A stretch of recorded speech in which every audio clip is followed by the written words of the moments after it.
everybody, Doug Adams here from the RunDNA podcast, and very excited to have Reese along with us. And I'm going to give Reese's last name, and I apologize in the first place, but let's see if I nail it. Reese Slobodiana. That was 99% of the way there. 99%. Yeah. All right, there we go. So Reese, you may have seen him with RunDNA before. He is just an all-star for many different things. And if you're involved in the ultra running community, you probably have definitely heard of his name. Reese is a highly experienced ultra endurance athlete. A lot of successes. I feel like every time I talk to you, it's a new course record or you've won a new race here. So that's always fun. And you've raced everything ranging kind of from 10 miles to 100 miles. Is that kind of the range you've been in mostly?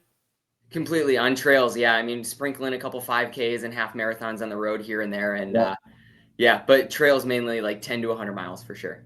That's awesome. So, and then in addition to your own personal accomplishments, I think one of the things that you and I connect a lot on is your ability to help other athletes achieving that, and your coaching philosophy and how you've really transitioned to be doing a lot of people and helping them from, track meets to ultra marathons, just helping people of all different levels with coaching here. I love how much of a student of the sport you are. And Reese and I on conversations will often go into tangents about different topics. We had a great one last week about, can there ever be a recovery run? And I love Reese's scientific approach, but also his experience and the art and science of coaching. I think that really helps all of his athletes as well as himself perform at that highest level, whether they're just looking to train or race, no matter what the surface. So Reese, I am just thrilled to have a conversation here and introduce you to the audience a little bit on a broader scale. So thanks for being on. Doug, thank you so much. And that was a great introduction. I really appreciate it. And I'm humbled to even be here talking with you and be out to the listeners too. So thanks for welcoming me. Yeah. So let's get to know you a little bit on a personal level first, as an athlete, as a person. And then I want to jump into the coaching because you and I have been working on a course. You're the lead on this and have been doing an awesome job. And we're really excited about this. So just to kind of preview, we're going to throw some things out there too, some really good ways to look at ultramarathon training. But first, let's just do some fun questions here. How about an interesting one? What's the wildest thing you ever have eaten or drank on like a long run or in the middle of a race that is like, what did you eat while you were out there? Because I know that's big in ultra. So what's the wildest thing? Completely. I think the wildest thing that most people have heard of other people eating is like food or like solid foods in the middle of a long race. Delivered. Yeah. Pizzas, breakfast burritos, bacon, like all of that is pretty wild when you're out there for a long time. But the craziest thing I've ever drank was actually my own scientific concoction in so I went to school at UWM for kinesiology with a nutritional minor, kind of with the idea of, hey, I want to get into performance sciences, physiology, explore coaching with athletes, and a relatively unexplored type of coaching realm that ultramarathoning is. Of course, that's changing nowadays. But in that nutritional studies class, I had a sports science class where our capstone project was to create a sports drink and supplement it with everything that you would need to accomplish a goal, right? So mine was a sports drink, and I tried to put in B vitamins and sodium and all the electrolytes and make it taste good. And basically what we did was we took a roundabout way to take a banana peel, which is one of the only sources of B complex, which is a water soluble micronutrient. Get it into water by boiling it and then draining the water. So basically this sports drink was boiled banana that was salted up with some other flavors and things like that to keep you hydrated, give you B vitamins, a little bit of protein. We put some protein powder in it. And I ingested that over the course of a 50K and came out with a rotten stomach. It was a great science experiment for sure, but there is a reason for the listeners out there why your sports nutrition is designed the way that it is. It is for peak performance and outcomes. So just know that maybe a good golden nugget here is, practice with what you decide to race with, because I definitely did not have time to practice with that drink before I raced with it. And it ended up horribly, but it was a great experience. Very good, good learning. Although I'm really bummed to hear that it didn't work, because boiled banana sounds like a really good thing, like from a marketing standpoint. Like, oh, what are you using for your nutrition? Like, oh, boiled bananas. Like, have you heard about the rage about boiled banana batter or whatever you call it? Yeah, we were thinking way outside of the box and really Yeah. just tried to, go with it. But the taste of it actually wasn't all that terrible. It was kind of like, when you're in a long ultra endurance event, you don't necessarily like really strong flavors. Palate fatigue can be a real thing. So it was just, it was like a diluted banana flavored sports drink. So, I mean, it didn't taste all that bad, but it didn't feel all that good either. All right, so that's a fun one. Let's do a little more serious one here. Okay, ultra marathon, you're 100-mile race, which most people can't even fathom ever running that distance. But there have to be some dark miles where you're nowhere close to being finished, but things are starting to hurt. You're starting to feel it mentally, physically. It might be dark out. You're running in the middle of the night. What's your strategy? How do you handle those quote unquote dark miles? Yeah, I think the big thing is to understand like why you're out there in the first place, right? Like if you have a strong why factor of why you're pushing yourself to such uncomfortable places in foreign circumstances, that why factor needs to be really strong. And reminding yourself, why am I out here? Mine oftentimes is I'm out here to get the most out of myself on this day, whether that means first place or it means just finishing the race because everything's gone upside down. That one's huge. On a practical level, though, I know that I love being outside and running and being out in the woods so much that if I'm, ever, like kicking rocks because I'm not having a good time, I always think to myself, if I'm in the middle of an ultra endurance race and I have a bad mood, eat some food. Bad mood, eat food. You might be low on carbohydrates. You might be low on energy. A lot of times, ingesting a little bit more over the course of the next 30 minutes to 40 minutes can kind of lift my spirits up a little bit. But of course, remembering why you're out there, taking care of yourself out on the trails. And maybe another good practical for athletes out there too that I think about is like, think about a mantra or think about songs that give you positive energy to kind of lift you out of that slump. One thing to look forward or to watch out for when coming out of slumps is to not rebound too hard and get too excited.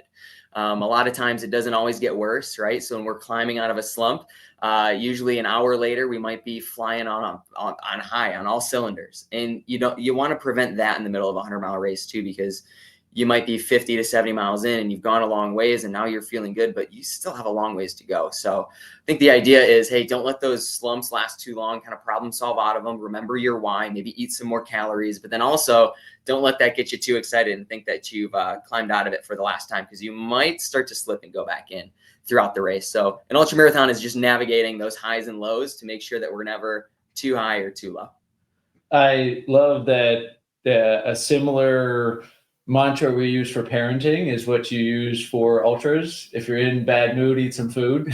It's the same thing when you're with kids, but and it's a very good point. And I love how you took a very practical and scientific approach there, because you're not always able to self-assess and you get hangry in person. Like, you probably are getting hangry on a trail. And if you're doing something you love and you're not loving it, maybe there's something else going on that you need to address. So I love that thought of, if you're in a bad mood, eat some food. I definitely wouldn't recommend it for like day-to-day life. Like if it's 3 Right. p.m. and I'm coming down off of my coffee and I'm in a bad mood, maybe that's not the time to, drink some sports drink, but Right. definitely in the middle of an ultra marathon for sure.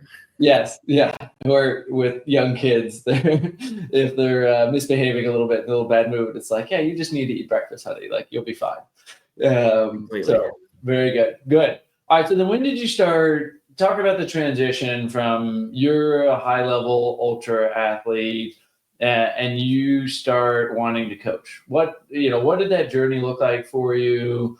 What were some exciting points or some frustration points as you started transitioning from athlete to coach?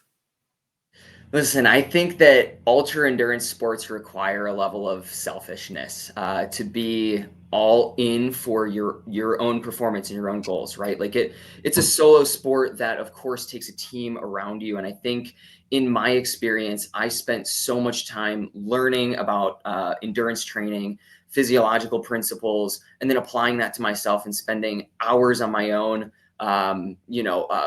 running and creating my own plans and getting faster and seeing success. I felt it as a little bit more selfish to then keep that all to myself, right? Like I was thinking, everybody has the same goal, right? Everybody wants to get faster. Everybody wants to do their best when they're in these types of events. So why would I not take the science that I've learned, the experiences that I've gathered, and try to package that up and individualize it for other athletes so that way they can experience the same level of personal success? So I guess on a broad scale, it's more of a way to give back to the community. Some people do that by volunteering. Some people do that by hosting races. It's my way to give back and just say like, hey, this is what I've experienced good success with. This is what the science generally recommends to promote that good success. But now let's look at the athlete and let's say, hey, given your situation, given your time constraints, given your history, how can we get you to experience that same level of success using some science as a starting point to start like titrating your training and your execution of your perfect race? That's great. And it's been interesting as we've been talking about this course and starting to put it together. And I'm doing another talk for a conference on ultras coming up here too. I feel like the science is much more robust now. I think we're starting to see a lot more studies looking at it and starting to identify that an ultra run isn't just a little longer marathon, that there are some key differences in how people run, how their body functions, what the response to that is, what the needs are, what does uphill versus downhill running look like, how are the demands different. I think it's really cool, and you are definitely very knowledgeable about that. So with that, yeah, as we're seeing, whether you're a coach or an athlete yourself listening to this, what can you share experience-wise, some of those critical mistakes that you see people doing early on as you were first coaching, either a coaching mistake or a runner mistake, right? Something that they're not necessarily considering that might be really important for ultras that might be overlooked or a mistake on that part. What have you seen? Completely. I'm going to give you two examples of two ladies who I coach. One of them who is actually my fiance, another one who is a dear friend of ours. And one of the biggest mistakes I see with individuals that maybe have a running career that has been a few years, they've seen some success, they're in ultra marathons, that's their niche. I see them do a lot of volume and not necessarily do any speed work. So I think the biggest mistake is, hey, I'm going to be going out for a 20-hour run. All I'm going to do is incredibly easy paced running. With the idea being, if I run more, somehow I get faster, which we need to run faster to get faster, right? We need to train better to get better. We don't need to train more to get better in every circumstance. So for those two athletes, they had already been doing years of base work, basically. And both were like, I've just hit a plateau. I can't get any faster at these distances. What the heck do I do? And I was like, well, when is the last time we've ever done some speed work or any intervals, whether that's marathon pace intervals, 5K pace intervals, half marathon pace intervals, whatever it might be. Oh, I never do it. I don't know where to start. That is incredibly low hanging fruit. And both of those athletes have not. One of them actually just won a 100-mile race this past weekend, which is fantastic. And the other one is going for her BQ. And previously it would have been a moonshot to think about themselves as a Boston qualifying racer, which is fantastic. So number one on the personal side, the athlete side is, if you're running ultra marathons and you're not doing some sort of speed work, you're leaving a lot of gains left on the table. Speed work doesn't have to be scary. It can be short bouts of faster running. Speed work doesn't mean hard work. It just means going faster. So structuring that to match the athlete's idea of what they want to execute in a workout is huge. Both of those athletes would have told me that, like, hey, like speed work it kind of scares me because as far as I know, speed work hurts. And it's like, well, let's reframe that paradigm and let's do some speed work, but let's find some fun ways that you like to do the speed work. Now, both of those athletes are like, I can't believe I wasn't doing that before. And as a coach, that's kind of, a guide mentality that we take, where it's like, hey, you work with an athlete's personal preferences, but of course we give them the framework to say, hey, these are the tools. These are what we've experienced other athletes with success. How do we match that with your disposition or your workout preferences to get you the same results, while navigating your fears, your anxieties, your unknowingness? Because I feel like it's that unknowingness that prevents a lot of ultramarathon athletes from doing more speed work. Yeah, that's interesting. I think I see this too, even at shorter distances, at 5K, 10K, marathon.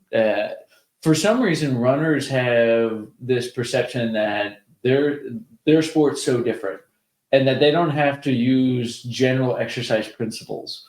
Muscle confusion, exercise variability, those are benchmarks of any sport, any performance aspect. If you're doing the same thing over and over again, our response becomes muted.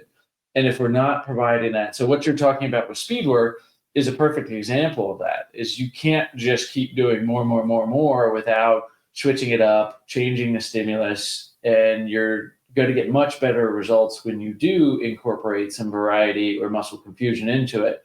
And they need that. But for some reason, runners think that the answer is always more of the same. And that's important to get out of that rut a bit and actually incorporate some speed work. So I'm sure that's a very helpful thing for the athletes that you coach there.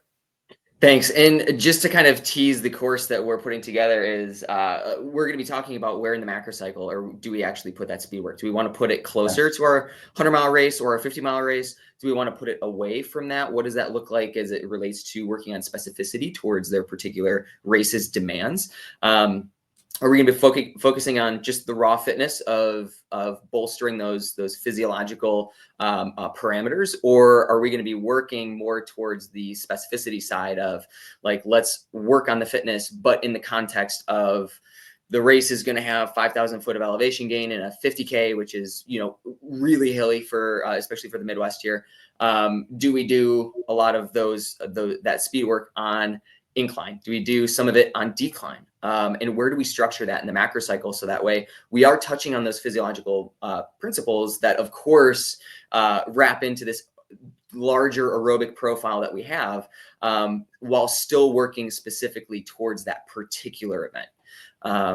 So that's one of my favorite things as a coach, is to take somebody's entire season and say, hey, these are the big races. Now, what are we going to do in these 3 weeks? What are we going to do in these 4 weeks? Maybe we have a 5-week block of slowly ramping up volume because that athlete has spent the past 4 to 8 weeks taking a down season or whatever it might be. Maybe they're getting back into training. How do we gradually build that in through the entire training cycle? And speed work is a component of that entire training cycle, with which we should be touching on at some point during the season just to keep those adaptations alive. But again, to your point, I love the idea that, like, we can only squeeze so much adaptation in a 3 to 5 week block before your body is like, listen, I'm tapped out. Let's switch it up. Yeah. A little confusion there. So, kind of going a little bit into what we're talking about in the future course here, you talk about macro cycles and where to fit some of that stuff in. And I think that one thing that we really emphasize at RunDNA and everything that we do is that personalization. So how do you identify with an athlete, and maybe what are some commonalities that we see across different athletes, and how can we understand what type of athlete needs what for speed work? How did you, for Diana, how did you decide, okay, she needs it, this is how much she has, versus your friend that you're coaching, when do they need speed work? What's a way that we can provide some general parameters around when and where and how and why to incorporate some of these important training principles?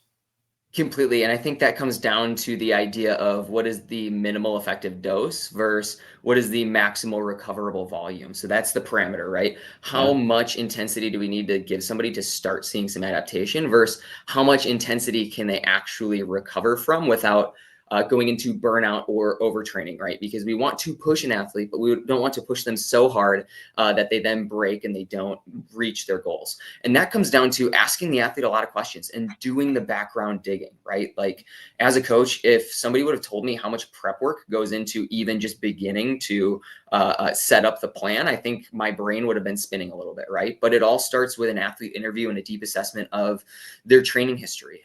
Questions such as, what does the last 4 weeks of your training program look like before we started working together? What does the last 8 weeks look like? What is your overall volume? How much speed work has your body actually been doing?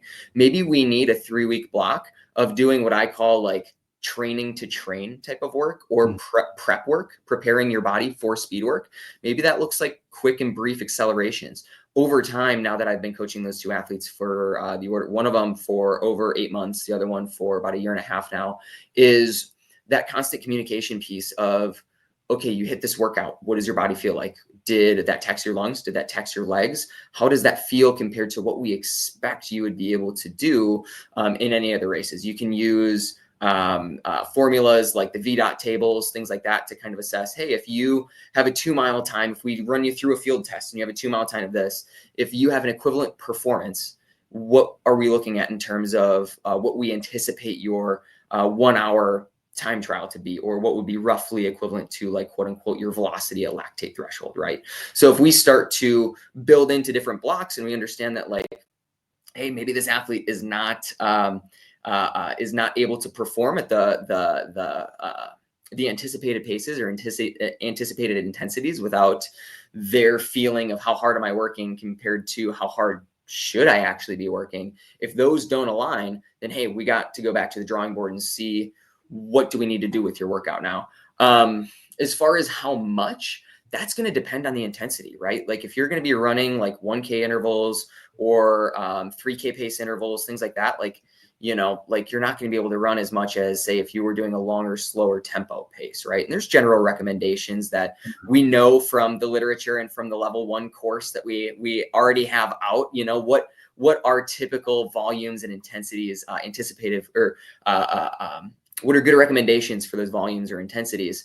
But I think to go all the way back, we really have to have that high touch contact with an athlete, because as a coach, I always tell my athletes, like, I want you texting me, I want you emailing me, I want you calling me, like, because I want to know what those workouts feel like. Because if there's a mismatch between what I anticipate that workout to feel like and what it actually does feel like, now we can gauge, hey, how hard was that workout for you? What is your fitness capacity for that particular intensity? As well as, if you tell me, you know, 2 or 3 days later, I'm oftentimes asking my athletes 2 to 3 days later, how does your body feel right now? How are you recovering? And if they tell me, like, man, you know, I felt great after the run, but 2 days afterwards, like, you know, like I'm starting to get a little bit of shin splints. Okay, cool. That might've been a little bit too much intensity. Maybe we don't progress the intensity the following week in terms of volume or speed, but maybe we just hold tight or even take a little bit of a deload just so we don't dip into that overtraining category. I don't know if that was a long answer to a short question, but I think the overarching principle is that there is no one particular recommendation that we can give everybody. We need to be keeping in contact with our athletes and assessing them. And that's something, those are tips that in this ultra course are definitely going to be expressed, because when we're talking about races that are ultra length, I want to get an idea of, where do my athletes' heads go when they're in the middle of a race? Because oftentimes that's going to also have an impact on their ultra performance. And whatnot. No, I love it. And obviously it shows you have a lot of experience and working with a lot of athletes, and you've had to learn a lot of that as you go. Can you talk a little bit how we simplify that in the course to be able to start to understand, like, what type of runner somebody is, and like how we can start to even figure that out? Because a lot of our audience, maybe they've never worked with an ultra runner before, and they're not really sure where to start with some of that stuff. So, you know, talk a little bit about how in the course we can even break that down a bit and make it, like, whether you're a self-coach athlete looking to figure out what you should be doing, or you're helping somebody else, how do we make that a little bit easier to digest? Completely. So in the course, we're actually going to introduce this idea of personas. So there are 3 types of overarching athletes that I see by and large in my practice. So we call them three different names. One of them is the weekend warrior, one of them is the age grouper, and the other one is the peak performer. So during these athlete interviews, with which we should be conducting with our athletes, absolutely at the beginning of the training practice with them, but then also periodically throughout the training cycle, is to understand what are their dispositions towards racing? What is their time commitment? What are they looking for out of a coach? And based on those answers, we can get this idea of like, hey, are we a weekend warrior where we don't have so much time during the week? We have a little bit of time, but we have a lot of life responsibilities. Maybe our motivations, if we're a weekend warrior, are not necessarily to go and contend for the age group win or whatever it might be, but to just go out and experience an ultra marathon, finish strong, and have the best day that you can while you have this limited only weekend availability. What types of workouts do we give to that athlete that are going to be appropriate for their goals and their motivations versus, let's say, the age grouper who maybe has a little bit more time throughout the week because they don't have such a crazy life schedule. They're looking to perform at the top of their age group. Maybe they are a little bit more inclined to go through more strenuous workouts because they understand that like, hey, I want to enjoy my training, but I also know that like these workouts that maybe I'm not a huge fan of, but are still going to progress me towards my ultimate goals of setting that age group win or being in contention, can kind of outweigh, my personal enjoyment of just going and frolicking in the woods.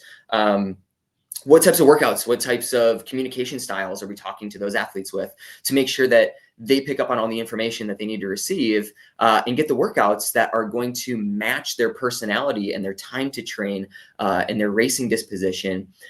So that way we can give everybody the plan that's going to get them towards their overarching goals, but still give them enjoyment in the process. Then again, too, if we look at the peak performer, maybe they are a young 20-something-year-old, have all the time in the world on their hands because they don't have a family. They're like, give me all the hard workouts. Like, I want to go crush it. Maybe those are the athletes as coaches. We have to say, okay, we will give you all the tools, but we're going to kind of, maybe this athlete, we have to pull back a little bit because they're a little bit headstrong, right? What type of tools, what type of workouts are those athletes going to be more inclined to want to do? And how do we talk with those athletes about training principles and how we're structuring their season to make sure that we're both on the same page that, hey, we both want you to get the most out of yourself. But sometimes getting the most out of yourself doesn't mean throw all the volume, all the intensity, all the uphills and downhills all at once, because that might lead to a subpar performance, right? I've worked with some athletes in my past who you kind of reel back a little bit so that way they can have the best race that they can. So these personas are meant to really give coaches a almost cheat sheet to understanding what are my athletes' motivations, what types of workouts can we give to them that are going to be appropriate, as well as how do we convey information to them to make sure that we're all on the same page, because coaching is communicating at the end of the day. If we can't communicate with our athletes, then they're not going to be reaching their best potential, and that's the responsibility that we have as coaches to make sure that our athletes are picking up on what we're putting down. We just had a course this past weekend, our live course about how to be great at gait. And we talk a lot about coaching in there because the language of coaching, how we convey things, how we communicate it, and getting people to do what you're asking them to do, because you have all this knowledge and experience, and transferring that to the athlete and getting them to have the motivation and the buy-in, that's more important, in my opinion, than just knowing the X's and O's. What you're talking about with the personas, though, it's going to give you an idea of like where to start with the X's and O's of running and how to get some of those workouts and what are their strengths and what are their weaknesses based off of those things and the pitfalls and perils. So that's huge. And the coaching aspect and the language aspect is also just, it can't be overstated, I think, how important that language is, and not just writing up training programs, but conveying training programs in a way that gets buy-in and receptivity to it, which is huge. Completely. Yeah. And I just want to back up too and just mention too that when when I say peak performer, it's going to be a huge point in our course. But everybody can be a peak performer, right? It is everybody that is pushing themselves, that wants to put as much as they possibly can into training. So realistically, between these buckets, your athlete might flip back and forth throughout their career. They might, one who might be 20 might fall into the weekend warrior category, even though they have all the time in the world to train, and vice versa. I'm working with some athletes right now who are fantastic. They put in the work, they grind, they grit, they have so much more dedication than a lot of higher performing individuals that I know. But they are more of a peak performer in this persona category because they are out there willing to put in the work and make the sacrifice to get the most out of themselves. So I think that's something in the course too, we're really going to dive into, as far as the fact that, everybody can flip back and forth throughout the course of their coaching career. And that goes back to what I mentioned before, is we routinely need to be keeping in contact with our athletes to keep understanding their dispositions and how to communicate with them. Yeah, this has been fun. Like, the course has really been a blast, just because we've had the chance, you and I, to have some conversations and dial in, like, how do we base these personas? It can't just be based off of what time somebody's running. You're not automatically a peak performer if you're running sub 7-minute pace.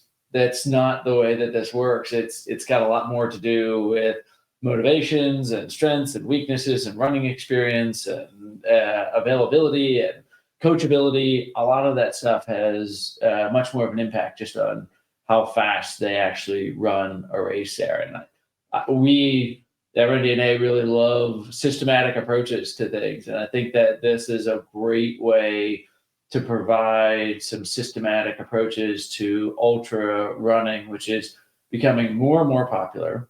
And we are running into these athletes all the time. And if you're not able to answer the questions about training, and if you just apply the same principles as somebody that's training for a marathon, you might not get the same results. And one thing I talk about in our courses all the time, and it's a huge part, is 60% of running injuries are related to training load errors.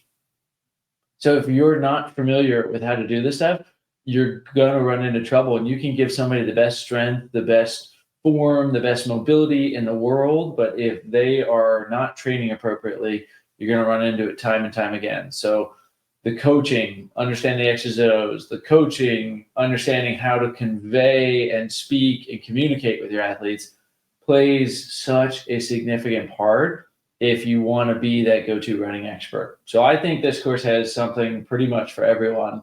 Yeah, but I know I've learned a ton just as from Reese as we've been putting it together, and I'm excited for it. So Reese, anything that you just want to touch base on, or anything else, or how can we even get it? How can people start following you and get in touch with you if they want to learn a little bit more about this, or follow your running itself? Like, what's the way people can keep in touch with you? Yeah, completely. I'm on Instagram and Facebook. Instagram, Run Coach Reese. Facebook is Reese Slobodina. Try to spell that one. But yeah, so I coach with Ornery Mule Racing. They're out of the Midwest here. The other coach that I work very closely with, her name is Coach Loretta. She is fantastic in coordinating all the coaches, coordinating all the athletes. So if you reach out to us at the Ornery Mule website for coaching, she's going to be your first point of contact, and she's lovely. Michelle Hartwig and the Hartwig family are in charge of races and all the events that go on in the Midwest area. Some of the most popular races here in Illinois and Wisconsin. So that organization is fantastic. You can find us on that website. Other than that, those are my big social handles. And you can find me here at RunDNA too. So give us a call. Give me a chat. Yeah, RunDNA as well. Strava, right? You're on Strava, aren't you? Yep, on Strava. Yeah. Last name. And I would say too, I would love people to put comments in here or reach out to Reese as well. And like, what are you most looking forward to learn in that endurance course that focuses on ultra? This is an add-on to our level 1 endurance coaching course. We're really diving into one sport. We're going to talk about the personas. We're going to talk about key training principles. What do you want? We've got a lot of the content set, but we would love to hear your feedback about what you would be interested in learning more about. What are the questions you get? What are some of the challenges that you have? working with ultra athletes. So please make sure that you're leaving us some comments or reaching out to us. It'd be great to hear from you that way. So Reese, thank you so much for being on. This is just always a pleasure. And we're going to probably do another one of these before the course launches. So if you have questions as well and you want us to cover those topics, let us know. And we'll be doing a little more chatting about ultra marathons and training and even gait principles, all that kind of stuff. So thank you. Completely. Thank you so much for having me on. It was fun, and I can't wait to launch this. And like you mentioned too, this is stuff that I wanted when I first started coaching, but I also want to give the listeners and the viewers what they want out of a course as they begin working with their athletes. So I'm more than open to having chats with anybody listening that would like to have a little input on what we put in the course. Yeah. Very good. All right. Thanks for listening to the RunDNA podcast. And thank you, Reese, for being on. Thanks, guys. Take care. Like what you hear? Leave a review of the show wherever you listen, and don't forget to subscribe so you never miss an episode. RunDNA helps runners and running specialists through education and technology to identify each runner's unique injury profile to avoid setbacks and maximize results. The RunDNA podcast is produced by Ace Running LLC. The RunDNA podcast is intended for educational purposes only. No clinical decision-making should be based solely on one source. While care is taken to ensure accuracy, factual errors can occur. Always seek the guidance of qualified medical professionals before making healthcare decisions. Find us online at rundna.com.